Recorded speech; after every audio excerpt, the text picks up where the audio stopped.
Hello. So I did a build and I wanted to share it. I'm pretty excited today because I'm doing a voiceover for the first time. So bear with me. I'm sure I have a lot to figure out and different things I'll have to adjust along the way. But I'm excited to try out something different for this build video. And as you saw in the first clip, this build is kind of a tiny barn, almost barn inspired build. Um, I'm really happy with how it turned out. I think that what it's always nice when you come to the end of the build and what you had envisioned comes together. And I did have actually not an inspiration image, but inspiration video that I saw. And you know, when you see something and you're like, "Ooh, I think there's an object in The Sims that will work for this." I saw the barn doors they used and I was like, I think the Moschino windows could work. So, always coming in clutch, the Moschino windows. I love them. So here I am just working on the outside of the house and trying to get landscaping done because I'm not great at it. Still working on making things look natural. But I'm actually doing an apartment build. So if you're wondering why I did two mailboxes, that's because I kind of wanted to give it the look that there would be two different, I guess, units in this building. And you'll see when I get to the layout on the inside, kind of how that's going to work with such a tiny space. Because this is only 100 tiles, this whole build. So it does register as a tiny house. So if you like all those benefits that you will get some like skill building stuff with this build, which is always a nice plus. So just like landscaping, I'm not great at furnishing outdoor spaces, but I'm pretty happy with how this turned out. And I really wanted to make a space that felt like, I guess both roommates or tenants would come to the back and hang out together or with friends. And I think it turned out really well. I think it's like a comfortable looking space. And of course, I had to add a barbecue because no outdoor space is complete without a barbecue. And I'm pretty excited to use the new salt and pepper shaker. I haven't had a lot of builds that I guess match with it.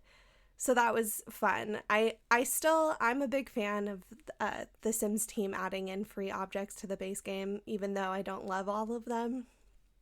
I think it's cool. I think it makes the game feel just a little bit more fresh and new. And, hopefully they do more modern objects in the future. But here I am just finishing up that second entrance and adding in just a little bit of terrain paint. There wasn't a lot of exposed terrain, but you got to have it to add in just a little bit of realism, I think. And here you can see kind of the start of the layout, how I'm going to make it into two different apartments. So there's one that is much tinier, and I had a lot of fun trying to furnish it so it would still have everything a sim would need.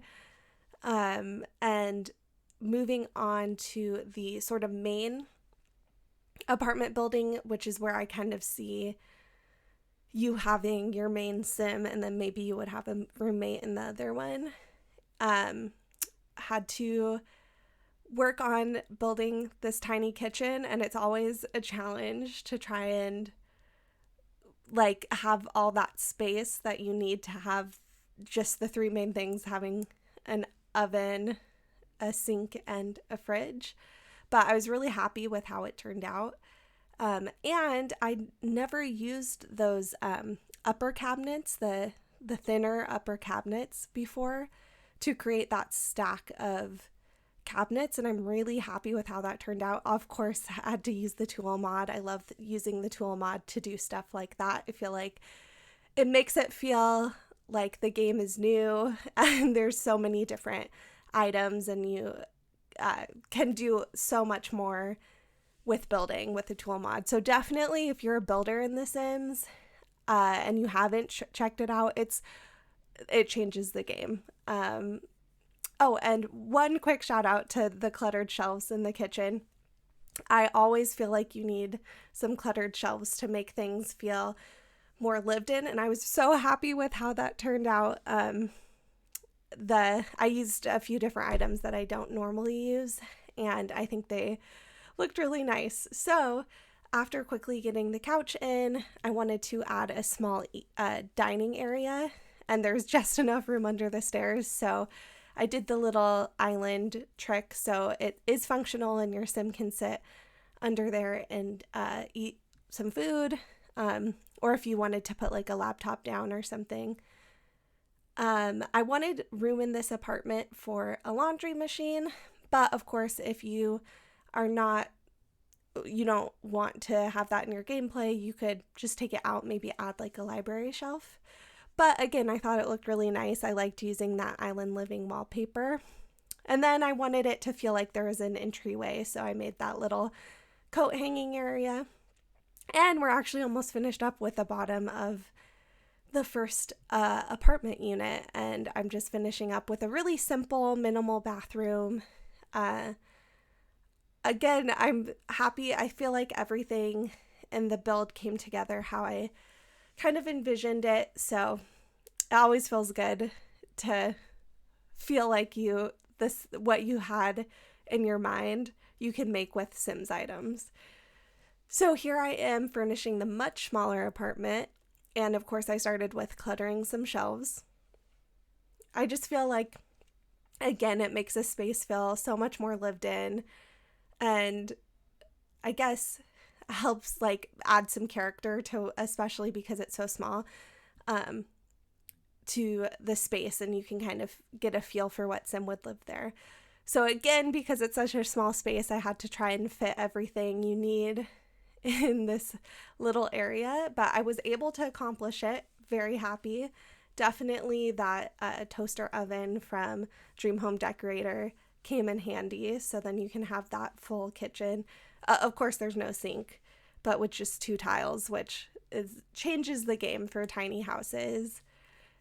And I was able to fit a double bed. I did have to readjust that just a little bit with the tool mod when I was playtesting, but I was able to get it to work and it's fully functional, which is always exciting. And here I am furnishing. It's a much larger bathroom in this much tinier apartment, but I think it's nice. And actually, this is one of those times where I found a swatch of wallpaper I never have used, never have seen. And I was so excited. I really like that warm tone gray, so I feel like I'm going to use that more and more. So on to the upstairs, and that's actually connected to that first unit.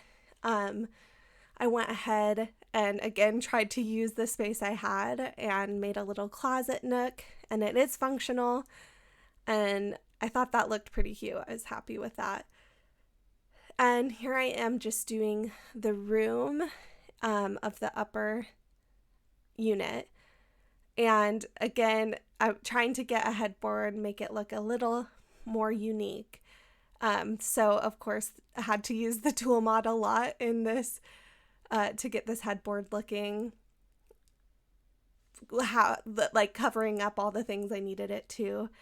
So of course I wanted to add a few items on the top, and I don't know if you've used it's to make that little book stack, which is difficult to see, but in the shots at the end, hopefully you'll be able to see it a little more. It's actually, you use the journal from, I think it's Parenthood. And you can use it in the different swatches and size it up. It looks like it's pretty difficult, but it's actually not too bad with the tool mod. So again, I use the tool mod a lot to make the bedroom kind of how I had pictured it. So using that framed mirror to make it look like a larger leaning mirror is one of my favorite tricks to sort of update things in the game with the tool mod. And here I am at the end just adding in a quick office, which actually means we're getting close to the end of the build. I really like the look of the built-in bookshelf here, and I thought it was really nice. But if you stumbled across this video, thank you for watching, and you can find this build on the gallery, and I hope you have a good day. Bye!